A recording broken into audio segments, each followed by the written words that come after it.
সম্মানিত বন্ধুগণ, বর্তমান সমাজের মধ্যে বড় বড় নেতা মন্ত্রীরা তারা এবং আমাদের মুসলমান ভাইরা কিছু আছে, তারা এই সূরা কাফিরুনের শেষ আয়াতকে অপব্যাখ্যা করছে। শেষ আয়াতের মধ্যে বলা হয়েছে লাকুম দীনুকুম ওয়ালিয়া দীন, তোমার ধর্ম তোমার জন্য, আমার ধর্ম আমার জন্য, যার ধর্ম তার কাছে উত্তম। আর আমরা এর অপব্যাখ্যা করছি কিছু মানুষ যে ধর্ম যার যার, উৎসব সবার। এটা সম্পূর্ণ ভুল ব্যাখ্যা, সম্পূর্ণ অপব্যাখ্যা করা হচ্ছে। এই জন্য আল্লাহর কাছে পাকড়াও হতে হবে। মুসলমান ভাইরা সতর্ক হয়ে যান।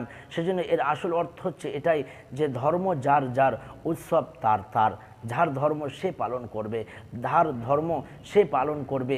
আপনার কেন মাথা ভেঙে চাল পড়ছে? আপনি কেন তার ধর্মে যাচ্ছে? প্রিয় মুহাম্মদ রাসূলুল্লাহ সাল্লাল্লাহু আলাইহি সাল্লাম কোনো ধর্মকে ছোট করতে শেখায়নি, কোনো ধর্মকে গালিগালাজ করতে শেখায়নি। যার ধর্ম সে বিশেষভাবে পালন করুক, সেটা তার ব্যাপার।